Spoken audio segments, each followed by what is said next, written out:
끝까지 보면 도움이 되는 마줌마TV입니다.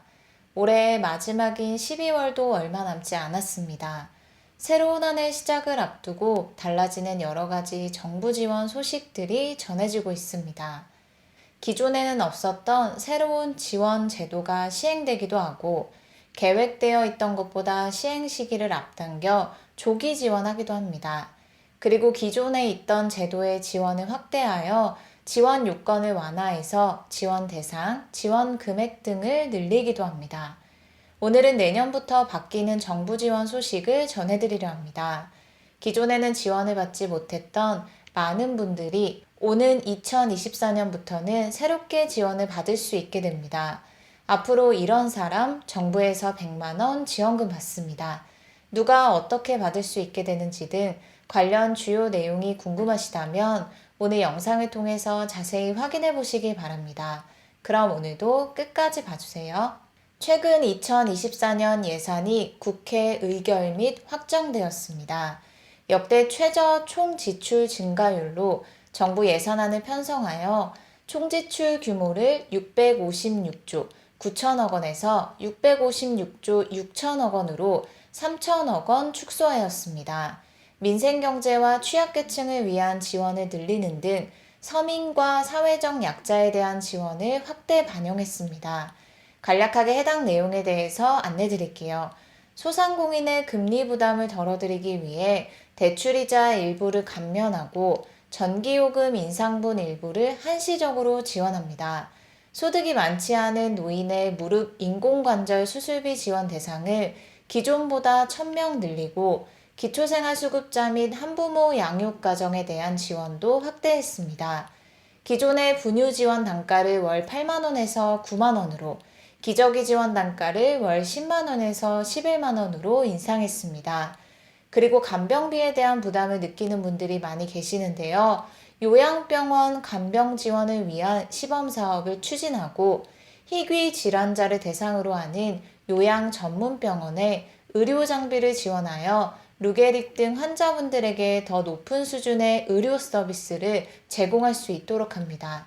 전세 사기로 인해 피해를 입은 분들을 위해서 주택융자 공급 규모를 1,800억 원 확대합니다. 그리고 내년부터 새롭게 시행될 예정이던 교통비 지원 정책이 있었죠. 기존의 알뜰 교통카드 사업을 종료하고 K패스 교통비 사업이 7월부터 시행될 계획이었습니다. 지하철, 버스 등 대중교통비 환급 지원 사업인 K패스 사업 시행 시기를 당초 예정되어 있던 것보다 앞당겨 조기 시행합니다. 7월부터 5월로 앞당겨 시행됩니다. 그리고 환급 요건도 월 21회에서 15회 이상으로 완화됩니다. 또한 청년들에게 한시적으로 월세를 지원하던 사업이 올해를 끝으로 종료될 예정이었는데요. 월 20만원씩 최대 1년을 지원하는 청년 월세 한시 특별 지원 사업을 1년 더 추가로 연장 지원합니다. 그리고 교통 혼잡도가 높은 서울 4호선, 7호선, 9호선 및 김포 골드라인의 전동차를 추가로 편성하는 대책을 시행하고 광역버스도 증차합니다. 이처럼 여러 가지 지원 대책들이 발표되었는데요. 내년부터 새롭게 바뀌는 여러 개정안을 이어서 설명드리겠습니다. 12월 12일 일괄적으로 지원 대상에게 지급됐던 정부지원금이 있습니다. 총 117만 가구의 지원 요건 등 심사를 마친 후 111만 가구에게 일괄 지급되었습니다. 이는 본래 예정되어 있던 지급일인 30일보다 3주 정도 앞당겨서 지급된 것입니다. 한 번쯤 들어보셨던 근로장려금입니다. 올해 12월 지급 규모는 지난해보다 213억 원 늘어난 5,234억 원입니다. 가구당 평균적으로 지급받은 근로장려금 금액은 약 47만 원이며 신청한 계좌로 현금으로 입금받게 됩니다. 그리고 만약 현금으로 찾길 원하는 경우에는 우체국에서도 수령 가능합니다. 최대로 지급받을 수 있는 근로장려금 금액도 올해부터 늘어났는데요. 단독 가구의 경우 15만 원이 늘어난 165만 원, 호벌이 가구는 25만 원이 늘어난 285만 원, 맞벌이 가구는 30만 원이 늘어난 330만 원을 지급받습니다. 심사 및 지급 결과를 확인하는 방법은 전화 자동응답 시스템 또는 홈택스 등에서 확인 가능합니다. 심사 결과가 확정되면 우편이나 모바일 전자문서로 안내가 가지만 확인을 원하시는 분들은 자동응답 시스템 1544-9944에 전화해서 주민등록번호 13자리 입력하신 후 지급 예정일과 금액을 확인할 수 있습니다. 그리고 홈택스는 PC 또는 모바일 모두 확인 가능합니다. 이처럼 국가에서 지원금을 지급하는 또 다른 복지제도가 있습니다. 내년부터 지원 요건을 완화해서 기존에는 지원금을 받지 못했던 분들이 새롭게 지원 대상에 포함되었습니다.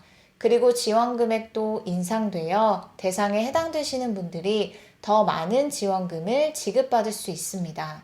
내년 지원을 확대하는 정부 복지제도는 바로 자녀장려금입니다.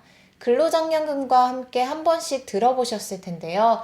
자녀장려금을 받기 위한 지원 요건 중에 하나로 소득 요건이 있습니다.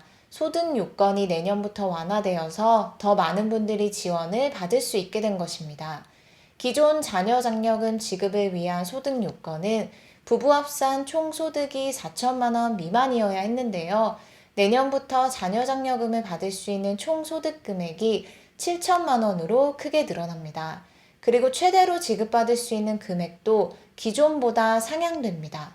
한 명당 최대 받을 수 있는 자녀장려금은 80만 원인데요. 내년부터는 최대 100만 원으로 늘어납니다. 즉, 총 소득이 7천만 원 미만이면서 18세 미만 부양자녀가 있는 경우 한 명당 최대 100만 원의 자녀장려금을 내년부터 지급받을 수 있습니다. 총 소득 기준액이 크게 인상되어서 그동안 지원금을 받지 못했던 많은 가구가 지원 대상에 포함될 것이라고 합니다. 현행 58만 가구에서 약 104만 가구까지 크게 늘어날 수 있다고 합니다. 추가로 달라지는 소식도 있는데요. 내년부터는 혼인신고일 전후 2년 이내 또는 자녀를 낳고 2년 이내에 부모나 조부모 등 직계존속에게 부부가 각각 1억 5천만 원씩 받아 총 3억 원을 세금 없이 증여받을 수 있게 됩니다. 최대 3억 원까지 증여세를 공제받을 수 있습니다.